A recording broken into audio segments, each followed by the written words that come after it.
everyone will stand.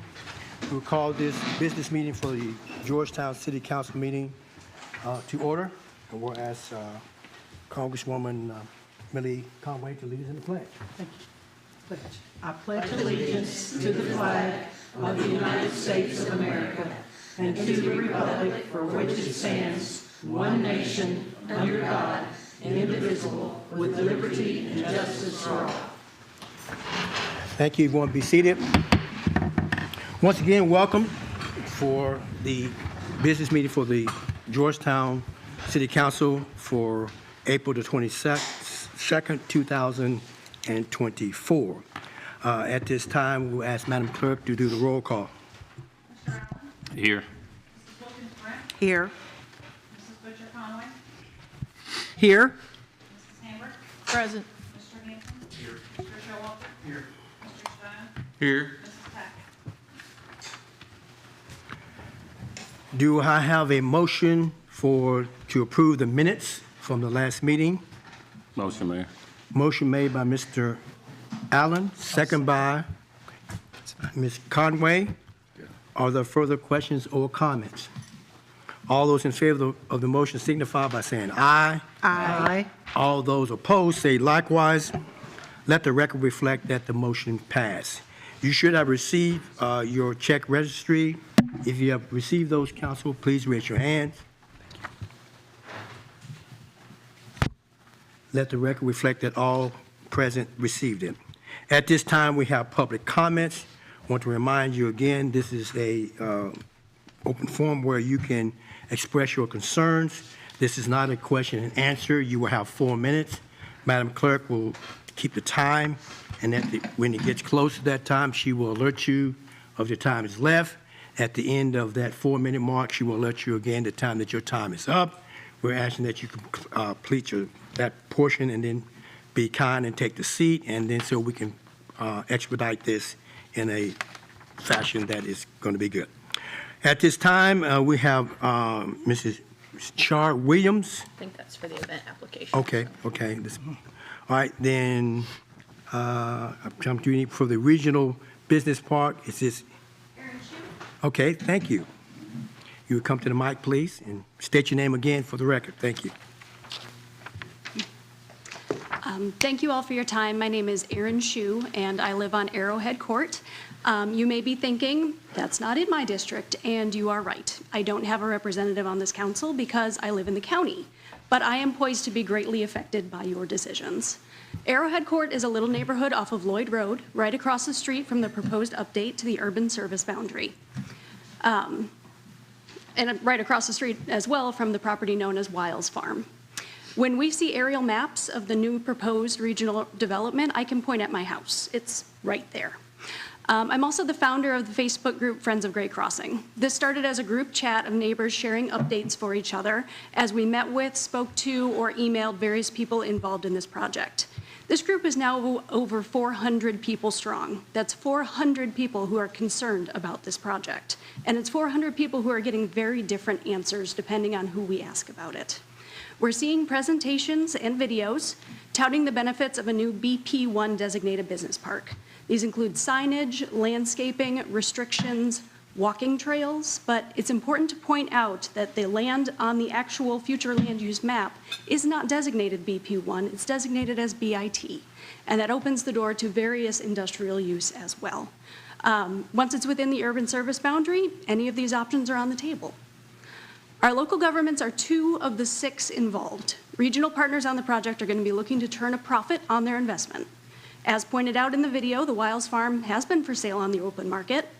I don't have $9 million to buy it, and neither does the city of Georgetown. That's why we're looking to partner with others.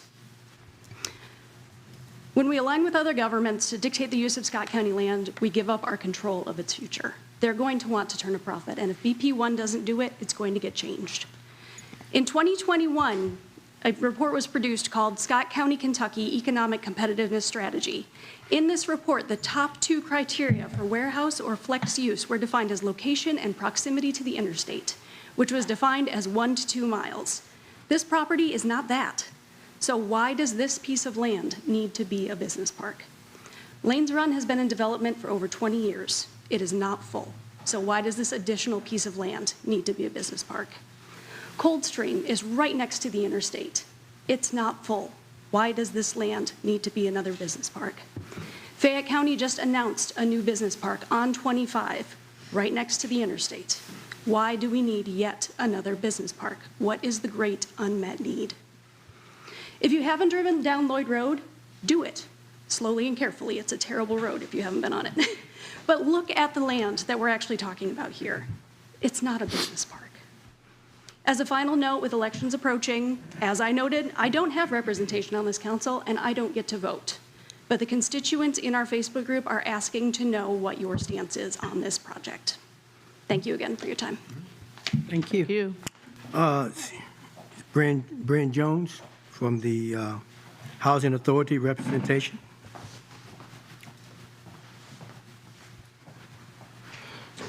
Good evening. My name is Bryn Jones. I'm with the Housing Authority of Georgetown. I'm just here to introduce myself and to extend an open invitation to those who would like to come and visit me, see what the Housing Authority is doing, see what plans we're getting ready to do for the residents, and hopefully to be better neighbors here in the community. Thank you. Thank you. Mr. Dan Holman, Regional Activity Authority. My name is Dan Holman, and I'm here to talk about the same thing that Erin was. So as she mentioned, there's this Facebook group, and there's 400 people. There's hundreds of people in the town. There's a lot of interest in the town about questions and talking about this and the concerns about it. So, and I think she's right. It's kind of time for the council members to express your all's opinions and concern. Hopefully someone on the council has a concern to represent the people in towns with all the concerns. I think, kind of frankly, it's time to just put this project out of its misery. It just seems like it's not a good idea. Like, no one in town is for it. There's more people against it than for it. So we just kind of need to end it and move on to other strategic planning, productive strategic planning tasks for the town. There's multiple people here that are on the Comprehensive Plan Steering Committee, which over the past year, like, you all haven't been talking a lot about it. It would be nice to hear more updates. We get committee updates for all the little committees around town, but we haven't been getting Comprehensive Steering Plan Committee updates. I think Greg is on that, Todd is on that, Alonzo is on that committee, Bernie Jenkins is on that committee. So you all, we should be getting updates over the past year about what's going on. You all have known about it since last August. That's when this option to buy on Wiles Farm was July of last year. And then in August, and at that time, Wiles Farm was scheduled residential. That was the draft comprehensive plan at that time. They got an option to buy in July, and then in August, the steering committee changed the draft plan to accommodate this purchase to Business Park. So yeah, so Linda Gorton in Lexington she's moving forward with her plan just like we are, and they're budgeting money to invest in this. I think we should frankly just let Linda know this isn't going to work out so that she can move on with other things. But if this wants to keep pushing through, she needs to be invited to the council. Linda Gorton needs to be invited at least to come here. She may not choose to, but I would like to know that Bernie would at least extend the invitation to come and talk to, and hear the concerns of the people of Georgetown about Lexington and what they're doing. Dan Wu, the vice chair of Lexington, he likes to hear from people. He should be invited to come. I could go on. I guess there's just a lot of concerns, and it is kind of time for the council to kind of weigh in and kind of address the concerns. And I think, Alonzo, you're well suited. I appreciate the questions you've asked Bernie over the last couple of times. You've been asking for updates about this project. But frankly, you're on Scott United, you're on the city council, you're on the Comprehensive Plan Steering Committee. You're a very well-suited person to just communicate and explain this project. So I hope you continue forward with that, and not just asking other people, but give explanations yourself. And so, yeah, we do need strategic, to move on with Georgetown. I think this multi-use thing in the comprehensive plan, this multi-use thing in the comprehensive plan is very interesting. And over the next 5 years, we can see how that develops. And I kind of think our theme for the comprehensive plan for the next 5 years should be to develop that. And like Erin mentioned, yeah, there's plenty of business parks out there. one question for Linda is why didn't, the one that they just announced 2 weeks ago, why weren't we invited into their partnership with that? And then 5 years from now, we see how the multi-use projects are going and talk about expanding the service boundary for business park purposes again at that time over the coming years. Thank you very much. Thank you. Thank you. Thank you. All right. At this time right here, we have the events application. The first up is going to be the farmer's market.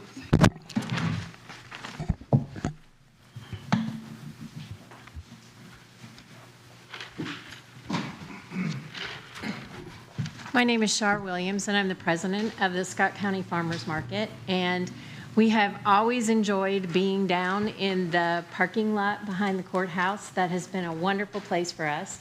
And we are very excited about the pavilion that is going to be built and what that's going to do for us as a farmer market, but I think also for the community and that space being able to be used for a variety of different purposes. Originally, we thought that the building would start earlier than it is. And so our plan is to start out behind the courthouse and where we have always started.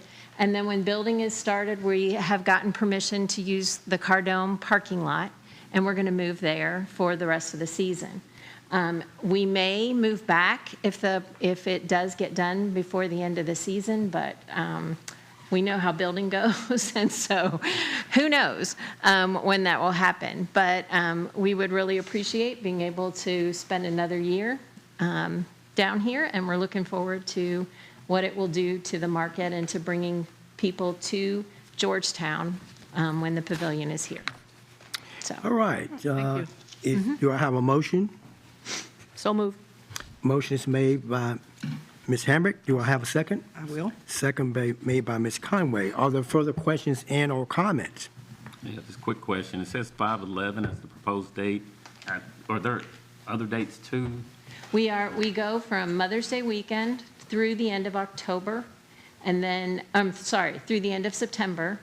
And then we have a fall market that we started last year that we do during events that are happening in Georgetown. So like the after hours we set up, the Small Business Saturday we set up.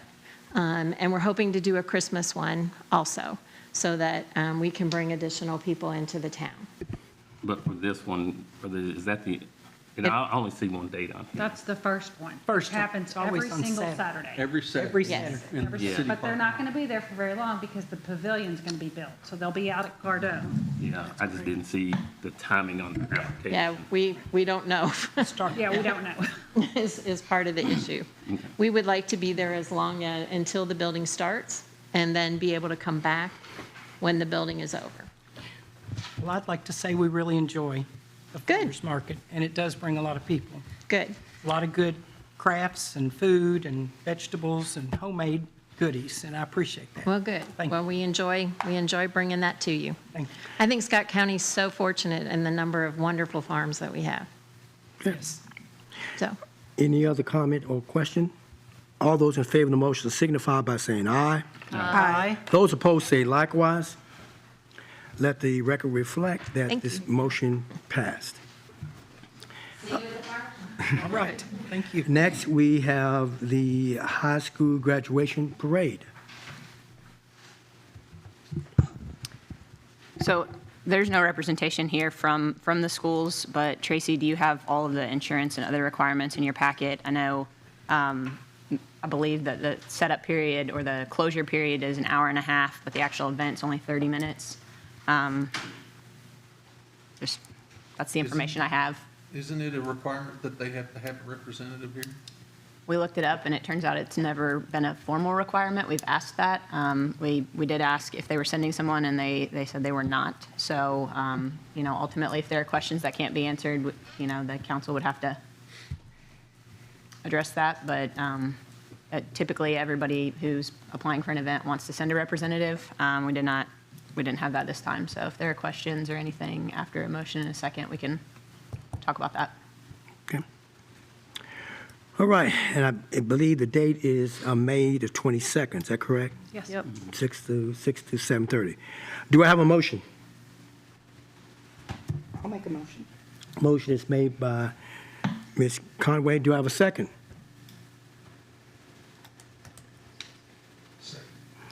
We have a second. Are there any further questions and/or comments? Well, I know in the past that we've had some groups that have shown, that had events and didn't show up, and we did not even give them the time of day. So I just wonder why we're doing this now when they don't have a representative here, because there have been other events that have came before us, and we said, nope, they don't have a representative, it's done. So. All right. Any other comments? All right. Then at this time, I'm going to ask for a roll call vote on this. Mrs. Hambrick? Yes. Mrs. Butcher Conway? Yes. Mrs. Wilkins Brent? Yes. Mr. Allen? Yes. Mrs. Tackett? Oh, she's not here, I'm sorry. Mr. Stone? Yes. Mr. Showalter? Yes. Mr. Hampton? All right. Thank you. The record reflect that it was a 7-0 in favor of the motion, so it passed. So let the record reflect that. All right.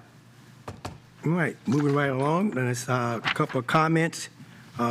First of all, before I start with the comment, I want to say that this afternoon, and Congressman Barr came to make an announcement, as you all probably heard, that, $1.6 million for the designing phase for the Lexus Way and Old Oxford. This is a project that has been going on for a long, long time. And we have tried in many avenues with a raised grant and so on. So, and coming back with Congressman Barr, we changed the scope of it to kind of try to do it in phases. And so by doing that, and Congressman Barr is actually going to the Appropriation Committee, actually, make this happen. So this afternoon he came to this courthouse and actually made the presentation, and we are so excited about this. This is really big. I mean, like I said, this is something been going on for a long time. So we now got the first step, which we can start with this particular project. So we're glad to hear that. Next, I'm going to have a proclamation for Earth Day. So, Madam Secretary, would you mind reading Madam Clerk, would you mind reading the proclamation? Yes, sir. Earth Day in Georgetown, Kentucky. Whereas Earth Day is commemorated annually on April the 22nd to demonstrate support for environmental protection, advance sustainability initiatives, and raise awareness about the challenges facing our planet, and whereas the theme for Earth Day 2024 is Planet versus Plastics, highlighting the urgent need to address the global crisis caused by the production, proliferation, and pollution of plastics, the impact of which can be felt in every corner of the planet. And whereas plastics have become a pervasive and harmful presence in our ecosystems, endangering wildlife and humans alike, contaminating water sources and contributing to the degradation of our natural resources, and whereas a global public health crisis has emerged due to plastics contaminating our water, air, land, and food, resulting in hormone disruptions, reproductive issues, and other health complications, which cost the United States an estimated $250 billion annually in healthcare costs. And whereas it is imperative that we take collective action to reduce plastic consumption, promote sustainable alternatives, and advocate for policies that mitigate the distribution of single-use plastics and plastic waste. And now, therefore, I, Bernie Jenkins, Mayor of Georgetown, do hereby proclaim April 22nd, 2024 as Earth Day in Georgetown, Kentucky, and urge all residents, businesses, and institutions to join in efforts to combat plastic pollution, promote environmental sustainability, and work towards a healthier, more resilient planet. In witness hereof, I have hereunto set my hand and caused the seal of Georgetown to be affixed this 22nd day of April in the year 2024. Thank you. Couple of other updates. On May 20th, 2024, we have a special call council meeting, and this is to replace the meeting that we canceled on the 27th of May because of being Memorial Day and holiday. So more to give you information on that a little later. Another update is we have been in the process of interviewing for our grant administrator, and once we have decided on that, I will bring this to council to let you know who that person that has been selected for the job. We had a interlocal meeting last week and talked about the medical cannabis legislation. So I'm going to call our city council up and let her give Emily to give an update on that.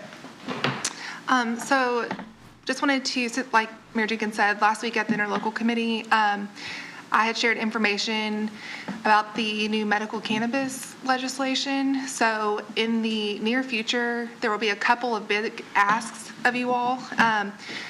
One will be about the land use regulations that will have to be developed for how, I guess, the zoning regulations for the different types of medical cannabis businesses that will be allowed to operate under this state law. The city council will need to present, I guess, assemble and present a zoning text amendment to set that landscape. That will go through the planning commission process. That is something that would need to happen in the near future. I believe July 1st will be a really big deadline. I think that's when the state will start issuing the licenses for the businesses. But for tonight, so that's just an FYI that is something that you all will have to be actively involved in. Tonight, the bigger deadline and the bigger conversation that I wanted to have with you all was about the decision that you as the council need to make. Under the statute, local governments have the choice to adopt an ordinance saying, yes, we will allow medical cannabis businesses to operate here, or pass an ordinance that says, no, we will prohibit those businesses from operating here.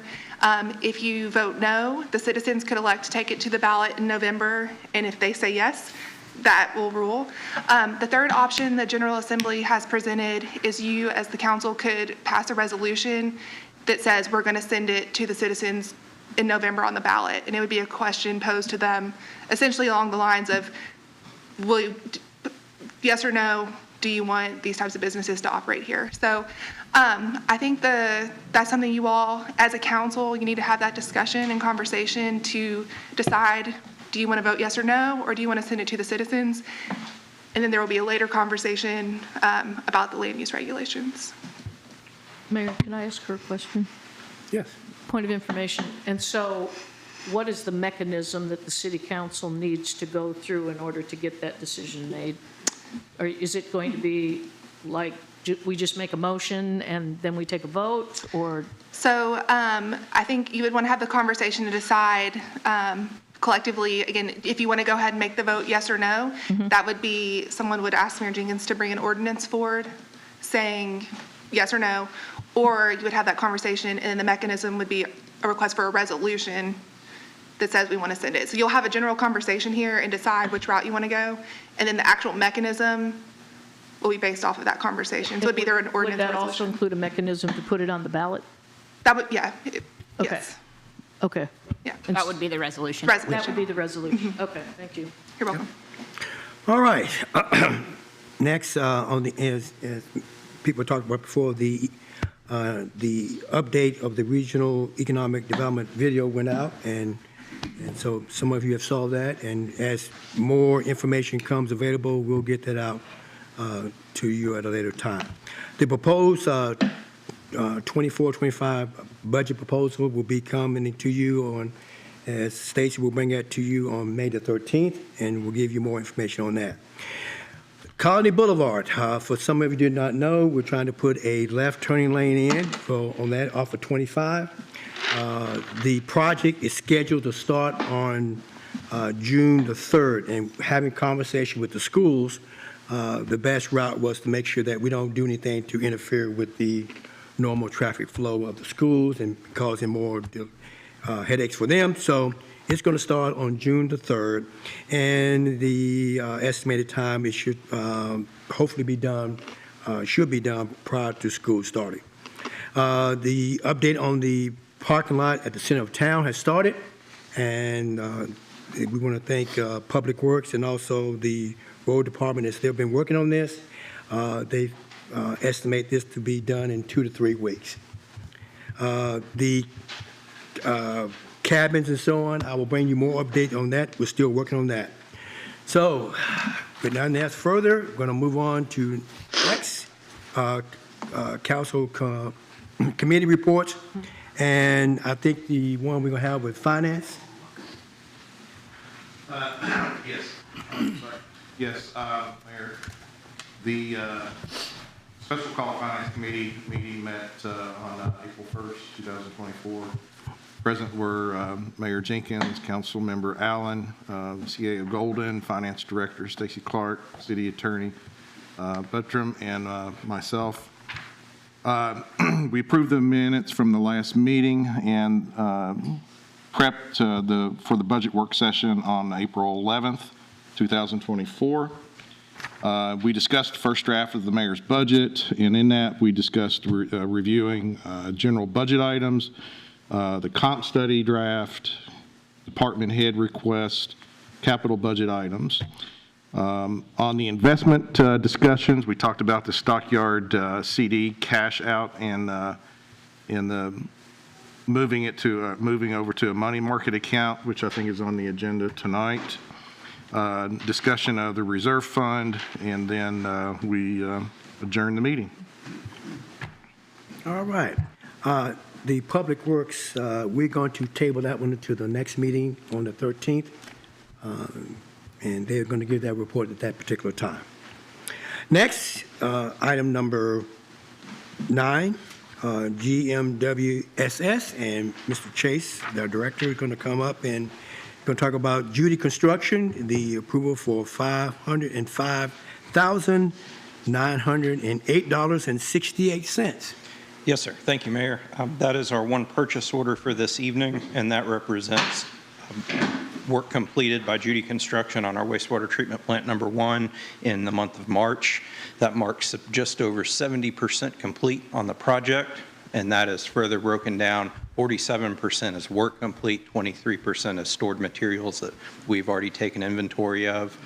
We are being very close to completion of all of our main concrete structures on the project. So very happy with that, and we're actually doing our watertight testing on those structures, and just when we close up the primary structure, the sequential batch reactor, that will be a large project milestone. So we're very excited about that, getting very close there. So it's kind of our update on the project, but we do have the purchase order that we're recommending for your approval. Do you have a motion? Motion made by Mr. Hampton. Do I have a second made by Ms. Brent? Are there further questions and or comments? All those in favor of the motion, Judy Construction, the amount of $505,908.68. All those in favor of the motion signify by saying aye. Aye. Those opposed say likewise. Let the record reflect the motion passed. Item B is the South Sewer Extension update, discussion, and just going to give us on that. Two very quick, very brief informational updates tonight, not requesting any action, but just some things I thought you all should know. Following our very in-depth discussions on the South Sewer Extension at the last 2 meetings, and approval of contract amendment number 4 to Hazen and change orders 5 and 6 to our contractor Howell, as approved by the City Council, we took those to our board. Those were all 3 unanimously approved. In concert with what the council decided, our board did make our approval of change order number 5 contingent upon us receiving the payment default bond before Mayor Jenkins executes that change order. And I know Councilmember Hampton had some questions about that, and we wanted to follow up with our board, but we made sure within the board's approval that we got that kind of extra safeguard in there. So we'll coordinate, Mayor Jenkins, with you and your staff on the appropriate time to execute that change order. It is approved. When we take receipt of that payment default bond, we'll get with you and we'll sign the documents. So any questions on that? Thank you, Chase. Okay. Thank you, sir. The final thing, and I just wanted to update you, just I think that people will see this, hear about it. We are hopefully moving into our last piece of interim financing on the wastewater treatment plant upgrade and expansion, and that will come in the form of bond anticipation note number 4. And we are going to, hopefully at this time next year, be looking at our permanent financing through the bond market. But we have been advised through our fiscal agent, Baird, same as the cities, that we will need to do one more bond anticipation note. And so they will be putting out solicitation for those proposals or bids in the coming days. So no action tonight, but when we receive those bids for this last piece of interim financing to get us through to where we're ready to go to the bond market for the permanent financing, that's what this last bond anticipation note will be for. This is something we've planned on all along, and when we've done these steps of interim financing. So Baird will be working on that for us, and we will hopefully bring you what we hope are very favorable rates for this last piece of the financing. Any questions on that? All right. Thank you, Chase, for the update. Appreciate it. Next, item number 10, the Director of Affordable Housing and Homeless Prevention, Candace Whitehouse, will come up here and give us some information here and pass out some papers here. And she's going to give us an update of Yes. what's been going on since the last time we Yes. met. Okay. Well, the last time I gave a quarterly report, not the last time I was here, was middle of January. And so I'm here to give the next one. Since then, the Housing Needs Assessment Project has begun with RKG. The beginning foundational work for that has started with the Planning Commission's GIS department. So Whitley's been working really hard to get them the data they need. I think they've been pretty impressed at how on top of it she is. So if you see her, you can give her a compliment. I also completed their kickoff meeting, and I've been working on some tasks between now and the next time that we check in. As this project unfolds, this office anticipates that the data and findings will support bringing some development and progress in the housing sector of our community. So I'm just working on planting seeds and having some initial conversations with leaders in the community so we can be ready to tackle projects when that time comes. I'm continuing to watch the House Bill 5, anticipation that it will shift the way that our community provides services and the way that, unfortunately, that people are reaching out for services. We're already in conversations with other nonprofits and service providers and brainstorming how we can ensure that our unhoused individuals will be able to continue to live safe, healthy lives here in the community. The White Flag Shelter at the Gathering Place is going to play a big role in that, so we're working on that so that way we can have places for people to seek shelter if they would like to. Since my last report, it seems like a really long time ago now, but the K count was conducted, and the preliminary number for that was 75, and that's how many individuals we found in our community that were without safe permanent housing under the HUD definition of homelessness, the Category 1 definition. So that count was made successful by this office, but in strong partnership with entities such as the Gathering Place, Elizabeth's Village, Georgetown Police Department, the Amen House, and many, many more. We've never had to count that successful, so I just thought it was important to note that that was something that's happened. One of the jobs of this office is to engage community partners, and the main way I'm doing that is by hosting monthly networking meetings. They're the third Thursday of each month at the library. Attendance is normally around 25 to 30 individuals. Each month we spend time networking, collaborating, and being very intentional in partnering. Every month there's different educational speakers that I try to bring into the community. Over the next few months, we have the director of the Kentucky Nonprofit Network, the director of Kentucky Housing Corporation, and the director of Homelessness and Housing Coalition of Kentucky. So those are very important entities to be in conversation with here in Scott County. Other ways that I'm engaged in the community are listed there on my report. While this office is still fairly new and getting established, I think it's going to take time and work to help people understand what the role of this office is. You can see the list of projects that I've been working on. While I think there's a desire and a pull for this office to be focused on short-term solutions and day-to-day work, working with folks who are in need today, it is not primarily the role of this office. We are very lucky that we have nonprofits and human services here in Georgetown who are doing that really amazing work. And part of my role is to support them and to help them do their jobs even better.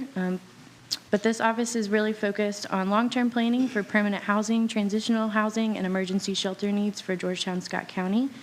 And I am eager to look forward towards a future and big changes that we can create together when we are intentional and smart and energetic towards long-term solutions. So, thank you. Mayor, can I ask a question? What time on the first Thursday of each month at the library? They're 8 a.m. Oh, wow. Much to my some grumbling, but they're at 8 a.m. so I can catch people before the fires start, and they're about 90 minutes long. Okay, thanks.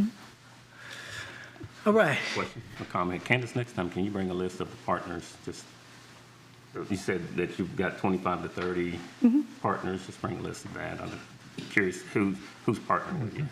Yeah. All right. Thank you. Candace, Thank you. thank you. Thank you for the update.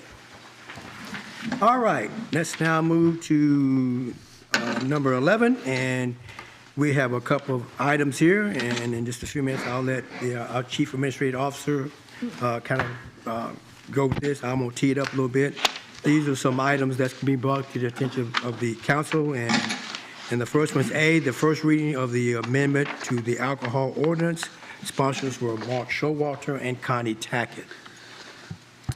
So this ordinance, and I know you all have a copy, and it'll be read in full based on the fact that it does impose one additional fee, and it changes some existing fees. But these are the license fees that businesses who are selling alcoholic beverages within the city of Georgetown pay to have a license to do that business in Georgetown. They also have a state license, but you'll see in the whereas statements that this was something that Emily and Tracy identified as a room to improve. You'll see that some of the licenses are increasing by $30, $60 here and there. Those licenses are just inconsistent with what the state law provides that local governments can charge. So it's essentially updating and cleaning up a couple name changes and different things that the General Assembly has changed over the years. So partially cleanup, partially bringing those fees up to the level that the state provides for local governments. Emily, if I missed anything, feel free to supplement. I think the only thing that I would add, there are a few licenses that under the licensing statute, a government can only increase the license fee 5% once every 5 years. So some of the license fees, while most of them are at the max that cities are authorized to have associated with the licenses, some of them are not quite there. So it's something that governments need to monitor and just reassess every 5 years or so, just to make sure that you're in line with what the law provides on this. And we looked back through the history, and I didn't see anything where we've never raised the license fee to match what the state law has. And this is just an option that's afforded to the city, just in kind of keeping up with the legislative scheme on it. So. All right, Madam Clerk, if you read the... An ordinance amending Chapter 4, Article 2, Division 1 of the Georgetown Code of Ordinances regarding alcoholic beverage license. Whereas the City of Georgetown, through the City Alcoholic Beverage Control Administrator, may issue alcoholic beverage licenses and corresponding fees as established by the Kentucky General Assembly in KRS 243.070 as amended, and whereas the Georgetown City Council is permitted by state law to increase city license fees to match the maximum amount specified in KRS 243.070 subsection 1, subject to the limitations set forth in KRS 243.070 subsection 5, and whereas the Georgetown City Council also desires to amend the list of city license types to match the corresponding state licenses currently authorized by law. Now, therefore, be it ordained by the City of Georgetown, Kentucky, Section 1, Section 4-33 of the Code of Ordinances, City of Georgetown, Kentucky is hereby amended as follows. Section 4-33, established fees. For the privilege of causing, permitting, and engaging in the actions, business, and transactions authorized thereby in regard to traffic and alcoholic beverages in the city and pursuant to the authority of KRS 243.070, there is hereby established a corresponding city license for each of the state licenses described in KRS 243.070. The fee for each city license shall be as set out in the following schedule. In the event KRS 243.070 shall hereafter be amended to authorize additional city licenses, The fee of each city license shall be the maximum fee provided in the statute as amended. 1, distilled spirits and wine license fees. The following distilled spirits and wine licenses may be issued by the city, the fees for which shall be: distiller's license per annum, $500. Rectifier's license, Class A per annum, $3,000. Rectifier's license, Class B, craft rectifier per annum, $960. Wholesaler's distilled spirits and wine license per annum, $3,000. Quota retail package license per annum, $630. Quota retail drink license per annum, $630. Special temporary license per event, $160. Non-quota type 1 retail drink license includes distilled spirits, wine, and malt beverages, $2,000. Non-quota type 2 retail drink license includes distilled spirits, wine, and malt beverages per annum, $840. Non-quota type 3 retail drink licenses include distilled spirits, wine, and malt beverages, private clubs, per annum, $300. Special Sunday retail drink license per annum, $300. Special temporary alcoholic beverage auction license per event, $100. Bottling house or bottling house storage license per annum, $1,000. Authorized public consumption license per annum, $250. Qualified historic site license per annum, $1,030. 2, malt beverage license fees. The following distilled spirits and wine licenses may be issued by the city, the fees for which shall be malt beverage license fees. Brewer's license per annum, $500. Microbrewery license per annum, $500. Malt beverage distributor's license per annum, $400. Non-quota retail malt beverage package license per annum, $200.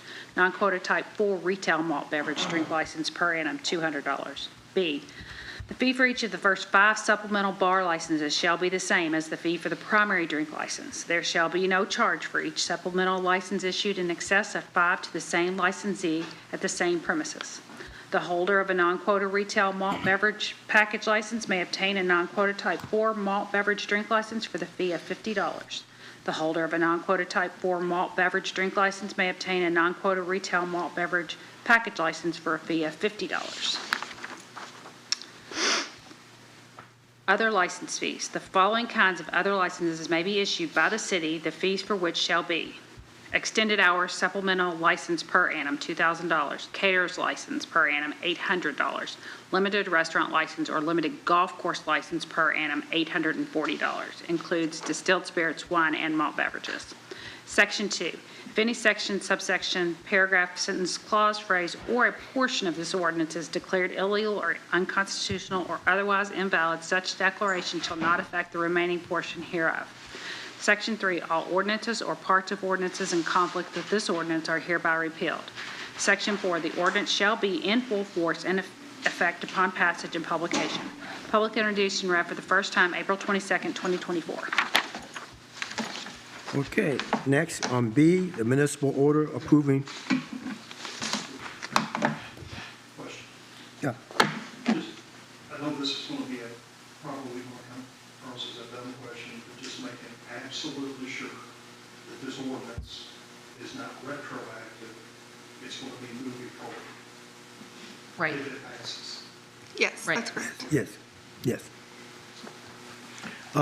Next, we have B, municipal order approving surplus of Barclay Lane property. Some of you might recall that it was back in 2020, the council authorized sale of this property via auction or other means in Municipal Order 2020-25. So this is property that was acquired for part of the expansion of Lanes Run Business Park. Property is located in the Phase 3 section, which of course, through our KPDI funds and some local matching funds, we're going to be developing that here soon. For the history, when it was declared surplus, the thought was we'll put an RFP out there, we'll see if somebody wants to take the house structure off the property, and instead of paying to demolish it, we'll kind of save costs that way. We don't have necessarily any evidence that that was ever attempted, but meanwhile, 4 years later, the property is in terrible condition. It needs to be removed from the property one way or the other. And the fire department has approached us at City Hall about the opportunity to train in this building. And so, you know, even though we're still getting rid of the property, it's a different mechanism. So wanted to put together a municipal order, and Emily drafted an order that would essentially transfer this to the fire department for use in training and, provide some information about the value on that training. But ultimately, in order to make this use of it, we just needed an updated surplus municipal order. Mayor, I make a motion that it be given to the fire department. Motion is made by Mr. Stone. Do I have a second? Second made by Mr. Hampton. Are there further questions or comments? All in favor of the motion? I got a comment. Sorry, I apologize. What's the size of this? And I should have done my research on this when I missed this. What's the size of the property lot or anything? Is that The lot? the lot? Is it an acre or 2 acres, or is it just a small lot? It's a good It size. was probably a 5-acre tract, but all you're getting rid of is the house. So that's all we're giving to the fire department? Yeah. Right. The property Just will to maintain City of Georgetown burn- property basically- for part of the business park. No, we not, Basically burn the house down. okay. It's about 1,800 square foot house. Okay. So, Just to burn the house so, down. That's all. so to be clear, we're not selling the farm. We're just gonna give them the house, all right? So, all right, so there you go. So, is there any other questions or comments? All those in favor of the motion, the municipal order approving the surplus of Barclay Lane property, signify by saying aye. Aye. Those opposed say likewise. Let the record reflect that this motion passed. Number C, municipal order approving contract amendment with Teschler Bice. Yes, so Tischler Bice is the firm that's working on crafting a potential development impact fee report for the council to consider. Just process update, they have been able to submit preliminary drafts on the all categories other than water and wastewater. They are not finished with those yet, so those have not been submitted, but police, fire, municipal facilities, and the land use assumptions on which those reports were made have been submitted, still under review. Going to discuss those with the departments and come back with any questions. But that's a process update. There, of course, will be some presentations coming to the council on that in the near future. But this is an amendment that simply removes the transportation facilities line. I know when we discussed this at the beginning, we asked them to treat this essentially as an a la carte in case we got down the line in the process and realized that one line item maybe didn't make sense or wasn't going to be something we could pursue based on the way we regulate development. And we, as a practice, require the developers to build those roads as part of the development. So there's not really much sense to keeping this in the agreement, and we just wanted to remove it to make it clean and make it clear that that's not going to be a billable under our contract. Do I have a motion? So moved. Second. Motion is made by Ms. Hambrick, second by Mr. Allen. Are there further questions or comments? Yes. Yes, sir. I don't want to get too far ahead of myself here, but just kind of trying to think this through. Best case scenario, in a perfect world, this will be brought to this council with the hope that we will try to implement this before the end of this calendar year? Absolutely. Okay. Yes. Thank you. Yeah, I looked at the schedule, and I do feel like we're a little bit behind on their schedule, but their schedule contemplated presenting to the council closer to like May, June. So even being a little bit behind, I think there's going to be ample opportunity for those presentations to occur and consideration well before the end of the calendar year. Any other further questions or comments? Devin, how much, by pulling this transportation out, how much money was reduced in the overall? It cut out, well, the original was, I think it was around 16,000 and change was cut out. It was a pretty significant line. So the total contract price now is 74,000. And as we mentioned, a portion of that is going to be reimbursed by GMWSS for the water wastewater portions and a percentage of the general services. Okay. Any other? All those in favor of the motion signify by saying aye. Aye. Those opposed say likewise. Let the record reflect that the motion passed. Item D, resolution accepting KLC safety grant. And for those who don't know what KLC, that's the Kentucky League of Cities. Yes, so KLC does a couple of different programs like this. They do a liability-based one and a workers' comp-based one for agencies who are their insureds. So we did the liability one earlier this year for some sidewalk effort reimbursement, and now the workers' comp one here. We've already submitted and we've received notice that we're eligible for $3,000, the full amount, in reimbursement for fire department PPE. So our policies require that the council accept any grant. Doesn't matter if it's $1 or if it's $1 million. So this is that opportunity to accept that funding. All right, do I have a motion? I'll make a Okay, motion, okay. Motion made, I can second. motion made by Ms. Brent, second made by Ms. Conway. Are there further questions and or comments? All those in favor of the motion, resolution accepting the KLC safety grant, signify by saying aye. Aye. Those opposed say likewise. Let the record reflect that the motion passed. Last item is resolution accepting cleaner water program grant funds. So this one's going to be easy because we're actually going to go ahead and punt this to the next meeting. You'll notice that the draft in your packet had some strike-throughs. The KA folks had the incorrect grantee, and we are working on behind the scenes getting that corrected in their system and getting a new agreement issued. But in the meantime, this is for the Paynes Depot water storage tank, and the funding is in the amount of $5 million. I was asked by Councilman Allen, I think Friday, what the total project cost is, and I believe it's $12 million and change. So to answer the question, it's almost paying for half of that project. So pretty significant allocation there. But that resolution will come back to you all next meeting. Okay. Thank you. Next, item 12, finance, and A, municipal order approving Stockyard Bank investment transaction. Stacey Hello. Clark.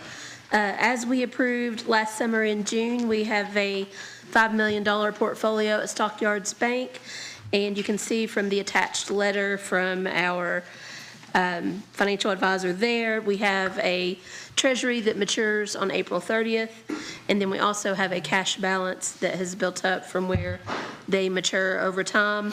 And we are recommending the purchase of two securities, one for $330,000 to mature February of '26, another one for $300,000 to mature August of '26. This will use the money from that April 30th treasury that's maturing, as well as some of the cash balance. And it was their recommendation to lock those in for a little bit longer because we do expect that later this year the rates will start decreasing. So if we can lock those in for a little longer term now, and we'll continue obviously bringing these to you as they mature for recommendations. Do you have a motion? Motion, Mayor. Motion made by Mr. Hampton, second by Mr. Allen. Are there further questions and or comments? Yeah, question. Stacey, this leaves about $96,000 cash with them. Are we going to do some investment with that? The remaining Cash cash on hand. balance Yeah. with Stockyards? Yeah. Yeah, I think we'll recommend, right now, the cash is earning about 5%. Right. So I just, as Jason recommends, rolling that in with some of the maturities, we'll continue to do that. Again, just basing on his recommendation right now. But Thank you. right now, the cash balance in the portfolio is earning approximately 5%. So it's earning well. We just want to take some of it and lock it in for a longer term. All right. Mayor. Yes. Stacey, do you have any idea, since we enacted the investment policy, do you have any idea how much interest income we've earned on our?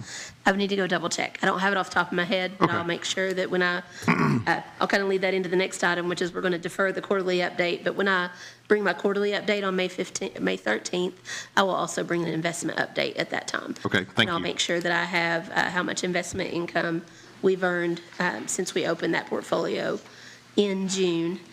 With that said, that was my fault on the quarterly update. Our March 31st quarterly returns for insurance premium tax are not even due until April 30th, as well as the ABC returns are not due until April 30th. So you will get that quarterly update on May 13th, once I'm able to have a complete quarter's worth of revenue. And lastly, we'll be sending out a new budget preparation schedule to you all that shows that changed date for the first reading of the budget ordinance. It will no longer be May 27th, it'll be May 20th. So. All right. Is there any questions on the first? Yep. Sorry. So are there any questions or further comment? All those in favor of the motion, the municipal order approving Stockyards Bank investment transaction, signify by saying aye. Aye. Those opposed say likewise. Thank you, all. Stacy. Thank you. Next is the city engineer municipal order approving streetlight installation at Maplewood and Wellington. Thank you, Mayor. This is a small item. From time to time, we get requests from the public about dark areas, and our procedure is we contact the police department and ask them to do a drive-by at night to do an assessment of the area to see if it's for safety. They need to add some additional lighting, and this is a request for one new light, and it's in the neighborhood off of Payne's Depot, the Old Armstrong neighborhood at the corner of Wellington Way and Maplewood Drive. Request for one light at that intersection. All right. Do I have a motion? Motion made by Mr. Hampton. Second. Second made by Ms. Conway. Are there further questions and or comments? All those in favor of the motion signify by saying aye. Aye. Those opposed say likewise. Thank you. Thank you. Next, we have the fire department, item number 14, municipal order approving Gauls contract renewal. I think this is the uniforms and stuff. Is that correct? Come on up.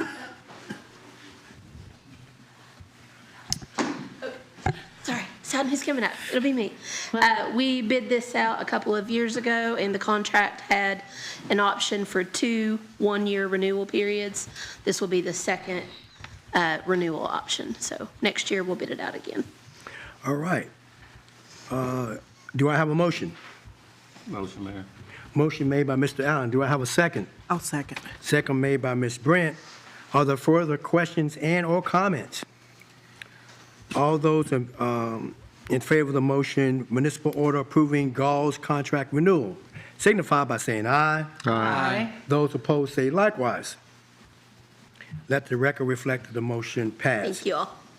Item B is the resolution approving an application for Kentucky Office of Homeland Security grant funding. All right, we're working on a grant, excuse me, for a foam trailer. This is going to allow us to be able to, if we end up getting a fire at one of these distilleries we have coming in, to be able to at least get a good head start on that. So I think it's around $30,000. Yeah, the municipal order, or the resolution, excuse me, provides for a maximum of $37,000. The equipment, the quotes ended up coming in closer to 36, but we wanted to give that gap. And also, you'll notice, this funding does not require a local match, but the fire department, especially on this grant, has historically pledged a 10% match to kind of increase their chances of being funded. They've never said whether that actually does increase our chances of getting funded, but I think we've been very successful with this program. Assistant Chief Johnson puts together very good applications. So the maximum local match on this would be $3,700, which would be included upon acceptance of the award. All right. Do I have a motion? I'll make a motion. Second. All right. Motion is made by Ms. Brent, second made by Mr. Allen. Other further questions and or comments? All those in favor of the motion, resolution approving an application for the Kentucky Office of Homeland Security grant funding, signify by saying aye. Aye. Those opposed say likewise. Let the record reflect that the motion passed. Thank you, sir. Item 15, we have A, the municipal order approving items for surplus. All right. Chief, you want to come up? And while you come up to the podium? This is just various computer office equipment that we're putting up. It's cleaning out stuff that's outdated that we don't use anymore. So I think that this list was put on, I think you all should have received a list of the items that they're going to be putting up for surplus. Motion, Mayor. Motion is made by Mr. Allen. Are there a second? Second. second made by Mr. Stone. Are there further questions and/or comments? I have a comment. Is it possible to donate some of this equipment to maybe Parks and Rec or a Davis Learning Center or to nonprofits? So under the statute, we can't just donate to whoever we want. There's a evaluation process that we have to go through. If we wanted to transfer to another governmental agency, we could do that. I think there's just a question we need to clarify, make sure that with the at Davis Center, with being Parks and Rec, I guess who would actually be receiving and using that material would be the governmental agency and not perhaps a nonprofit. But I mean, as long as we go through the evaluation process under, I believe it's 82083, we can do that. This is just one of the options that we have available, that we can put it out to bid. And then if we don't have any bidders, we're able to dispose of it in the public, I guess our best interest, in the public interest. And so at that point, we could then donate it to whoever we wanted in that sense. When we put it out for bid, can we contact the nonprofits and let them know that it's been put out for bid so they have an opportunity to bid on it? Do they have access? It's on public purchase. They should be able to get a profile under public surplus. Yeah. We've had that before. I mean, I think. And we advertise in the paper. It's advertised, yeah, it is advertised in the paper. I know, I think a local nonprofit has actually capitalized on it, and I think the Amen House bought their, what's it called? Baylor, through public surplus. But if it's going to another government entity, as long as we designate that in the municipal order, to what Emily was getting at, I know some of the programming there is through the nonprofit and some's through Parks, but we can certainly also put a feeler out specifically with Parks. This is not going to be the only round of surplus. I know that Sarah's got some surplus she's working on too. If we're looking at tech needs, we can ask the Parks folks if they have any need for that at the center. Okay. Any other questions or comments? All those in favor of the motion, a municipal order approving the items for surplus, signify by saying aye. Aye. Those opposed say likewise. Let the record reflect that the motion passed. B, municipal order approving the purchase of body cam with Axon. I think everybody has that. We want to propose that to move forward with purchasing the body-worn cameras. I know it's been discussed a lot, but we're ready. Motion, Mayor. Second. Okay, and motion is made by Mr. Stone, second made by Ms. Hambrick, excuse me. Are there further questions and/or comments? All those in favor of the motion, item B, municipal order approving the purchase of body. Read it. Do we need to read it? No, it's just a municipal order. It doesn't need to be read. Right. All right. A municipal order approving the purchase of body cams through Axon, signify by saying aye. Aye. Those opposed say likewise. Let the record reflect the motion pass. Mayor, could I make a comment? Yes, you may.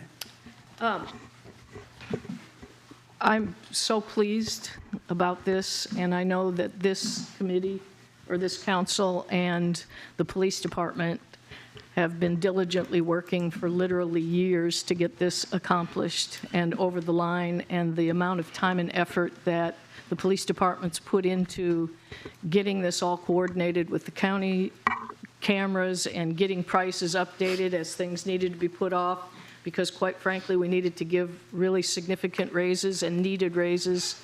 So this got put a little bit on the back burner, but I have personally, and I'm sure the council collectively appreciates all of the support that the police department has shown to get this done. And I think it's a safety thing for both the police department and our citizenry. And I just want to thank the police department for all the efforts that you all have made to get this accomplished. Thank you. Excellent. Maybe the only thing I want to add is, you're right, Mrs. Amber, we've been working on this. Mayor Prather, the city council, we've been working on this for multiple years. And, this is another investment in public safety. Absolutely. For constituents of yours, not just constituents, it's part of an entire county. So it's, as long Good.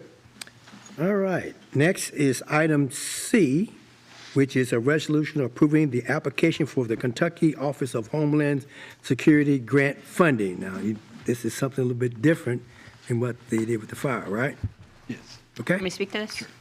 Yeah, so you probably feel like you have deja vu hearing that agenda item again, but both police and fire have, over the years, been really diligent in applying for this funding cycle. So the police department has put together an application for a tactical multi-purpose response and rescue vehicle to be used for special response team, or some might call it SWAT, responses for really high-risk situations where that kind of protection is merited.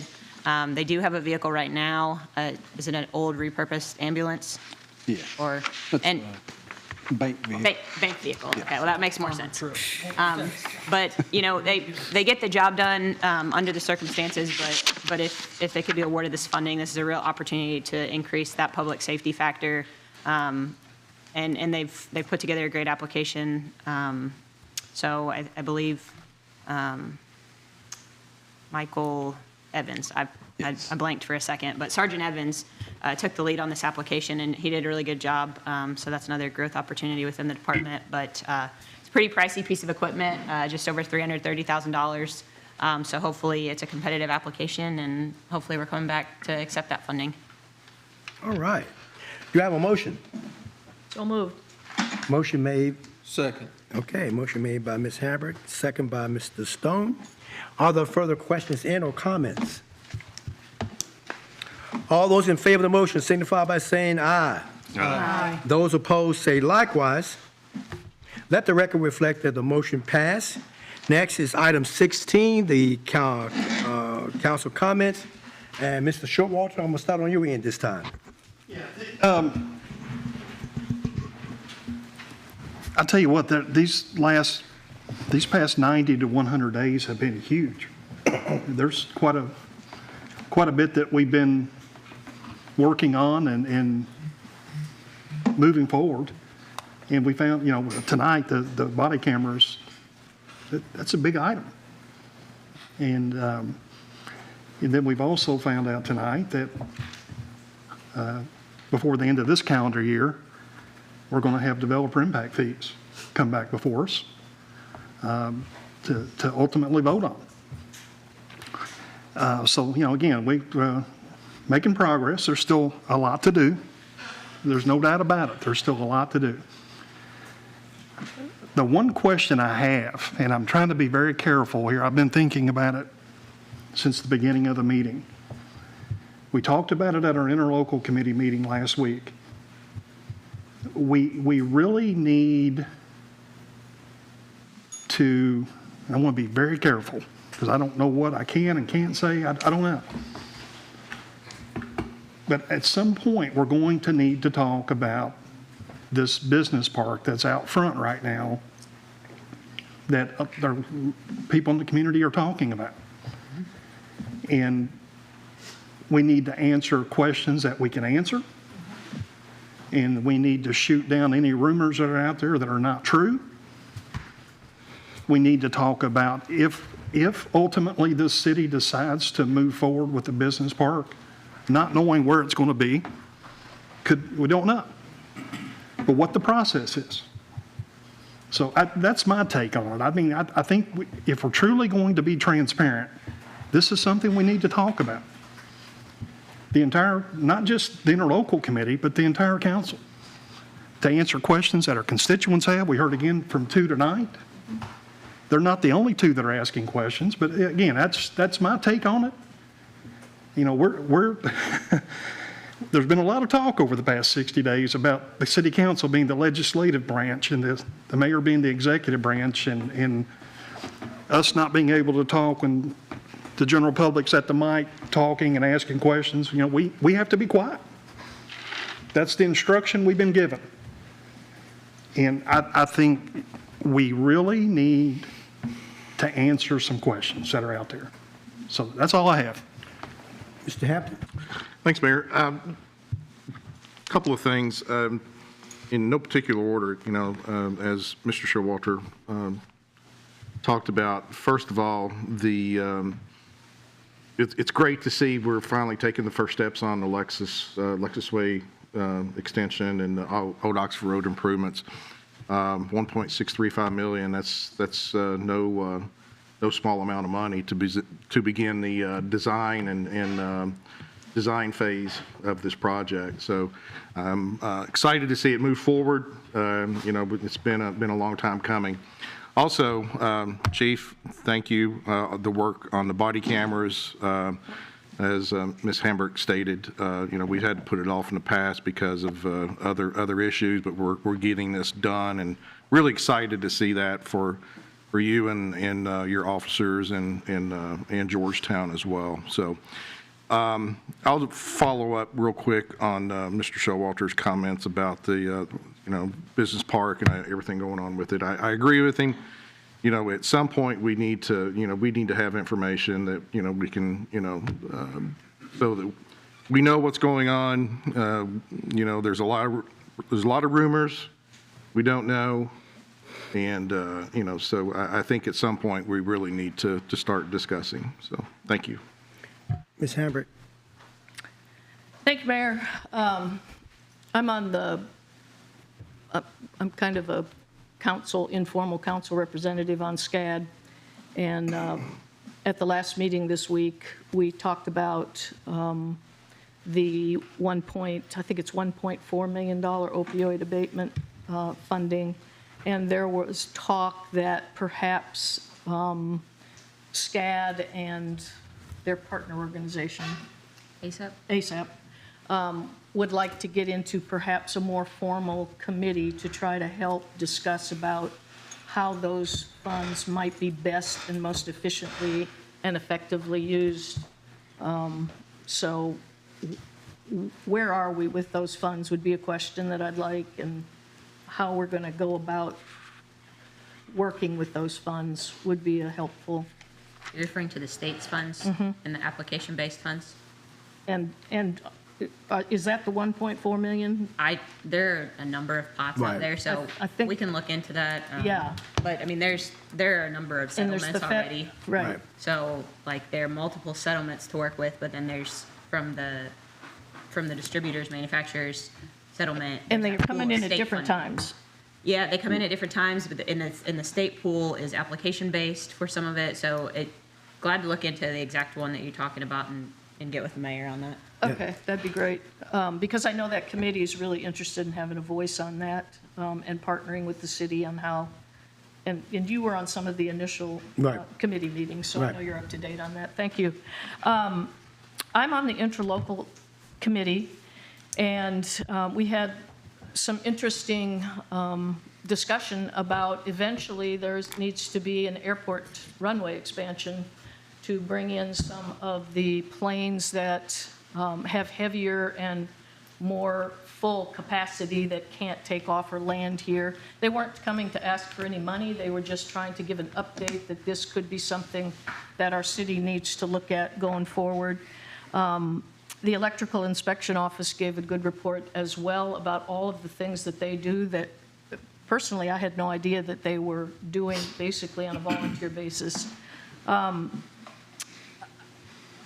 There was also considerable conversation about the regional industrial park. And I too am in a great sphere of trying to work through all of the differing perspectives on this. This is an extremely important decision that will ultimately come to the council. And I want to make sure that I'm hearing the best data, that I am analyzing things properly, that I'm listening to my constituents and all the concerns that they have. The question that I am most concerned about, or was at the interlocal committee, is I looked at them, the people who are presenting, and I said, is this a firm location? Because my biggest concern is the location. It's not necessarily opening up new shovel-ready job opportunities for our county. But I'm not sure in my mind that this is necessarily the best location possible. And I was told that they are still deliberating They have to have environmental studies, correct me if I'm wrong, they have to have Correct. traffic studies. I don't know all of the different studies that need to be done before this is a firm location, but to my knowledge, it is not yet a firm location. Is that an accurate assessment of what I heard? I think it is. I mean, it's under option to purchase, and Right. if those due diligence studies come back and would show something that indicates that it's cost prohibitive or other things like that. But no, I mean, the purchase hasn't been made, no. Yeah. So I do think that we need to have a lot of talk about this and a lot of discussion, and that the council itself needs to be involved in somehow getting fuller information. I also have, sorry, I have so many things.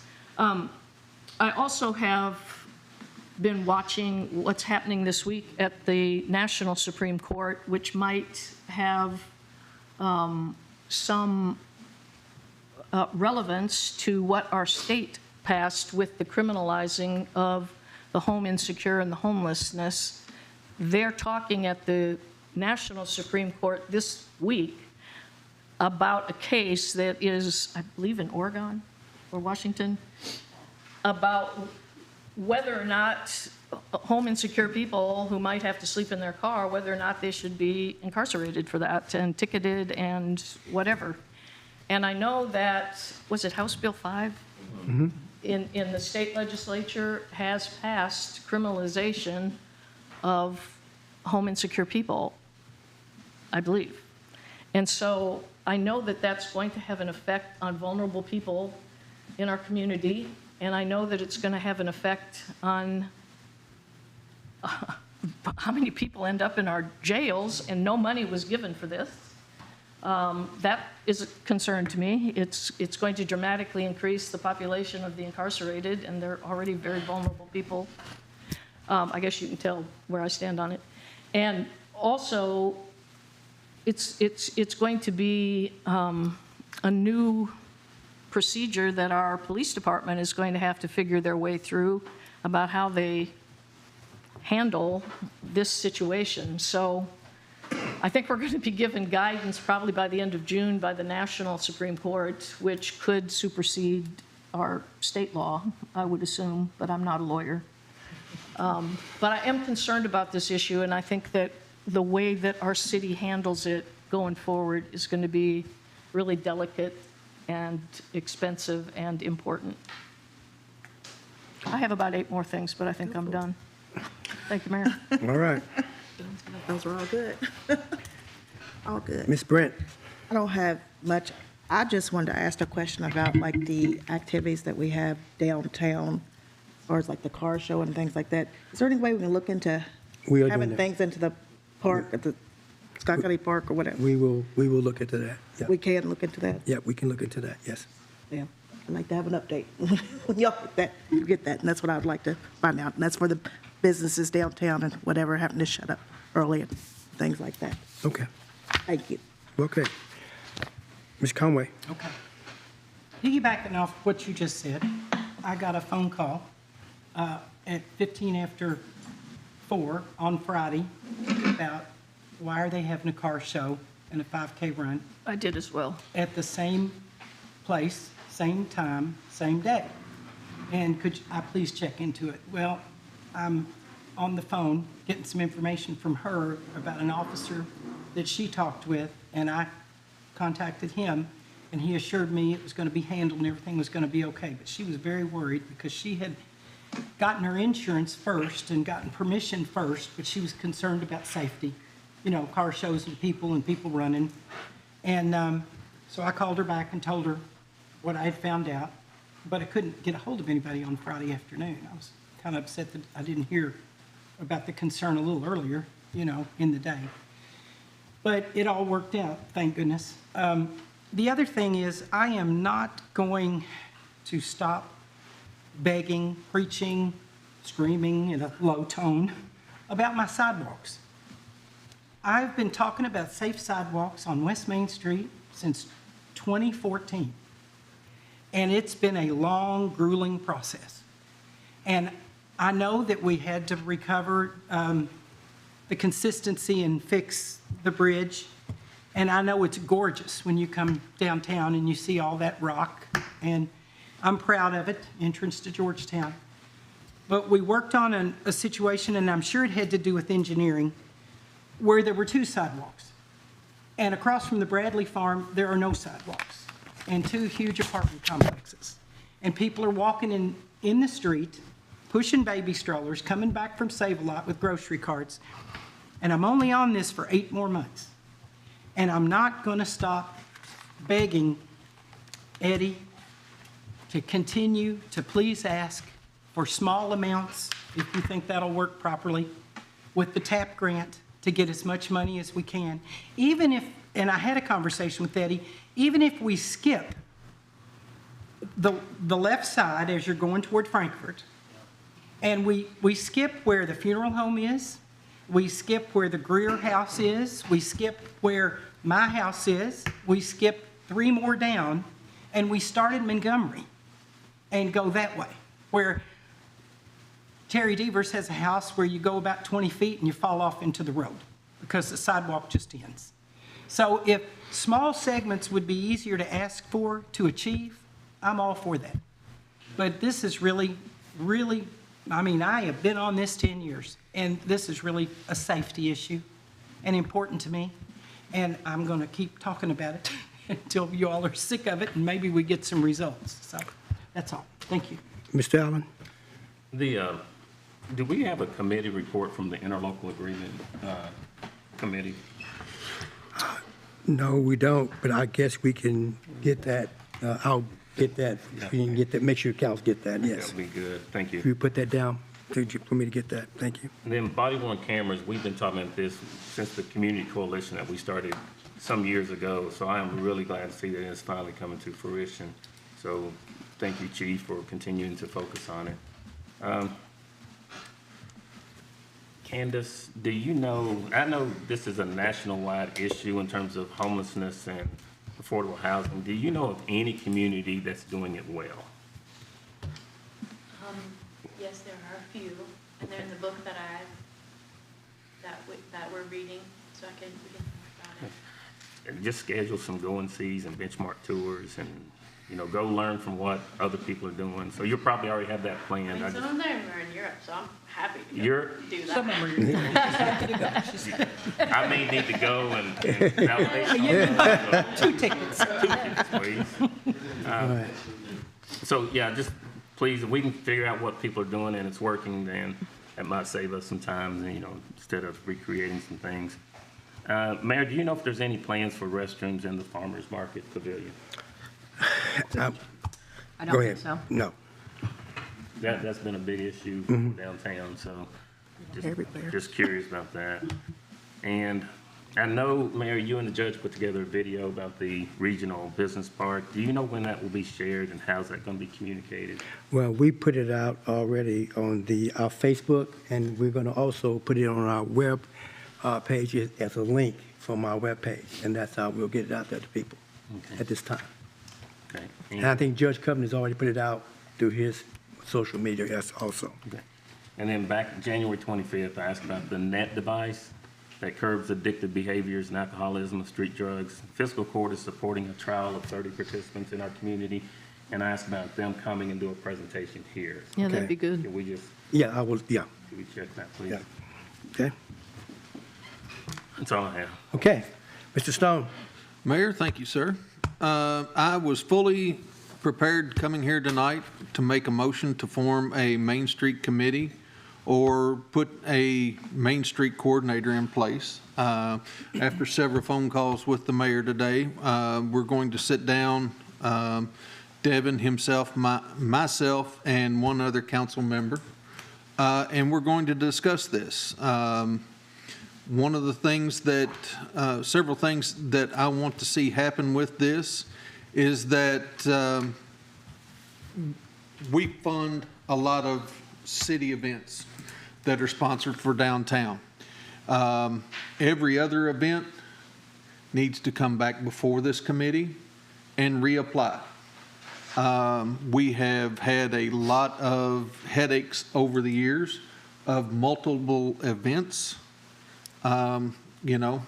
one month we have 3 or 4 times that the street's closed on Main Street. And that's not good. We are growing. Main Street is flourishing. That takes away from our business partners in the downtown area. We need to limit it.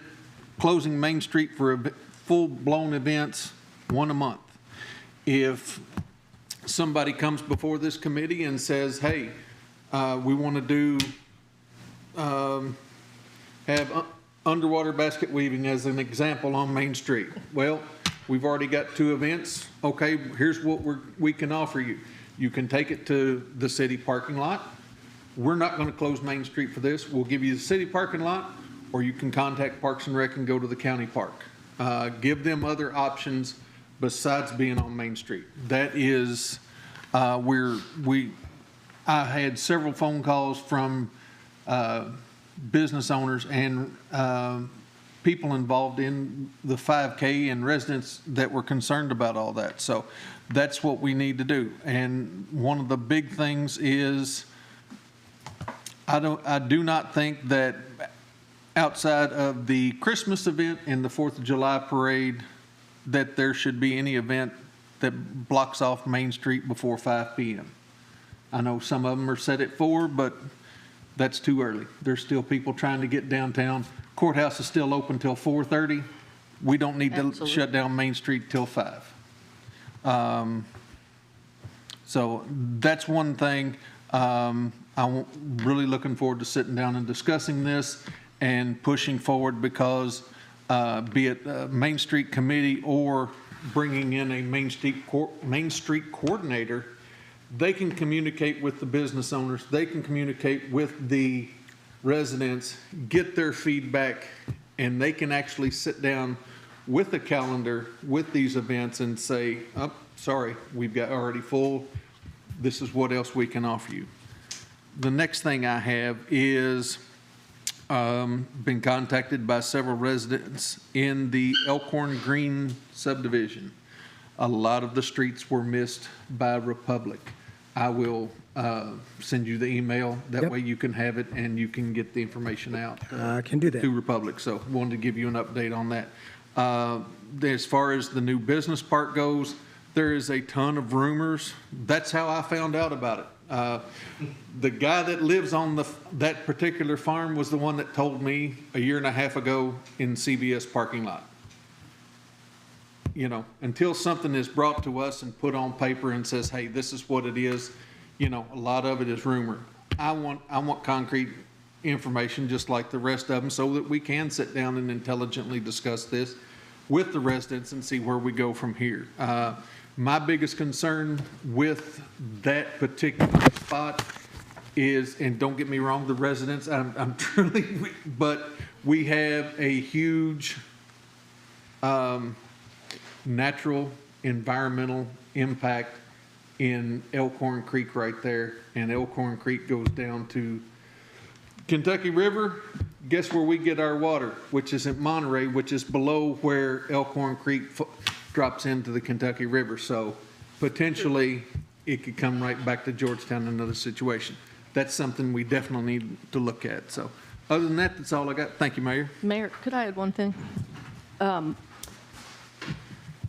ahead. Okay. As far as the Main Street is concerned, I'm thrilled that you're going to get discussion and dive into this further because it really is impacting closing down this street. And if it takes an ordinance, that would be a clean, efficient way to state exactly what the law will be as far as closing it down, why and when, and getting input. And I fully agree with what Todd said. Before 5 o'clock is just, as you all know, I voted against it this first time we talked about it a meeting or two ago. And I'm very concerned about random closures of Main Street. So if it takes an ordinance, you know, maybe we can start as part of our conversation and going in that direction as well. Thank you, Mayor. Okay. All right. So if there's no other further business to be brought before this council, this meeting stands adjourned.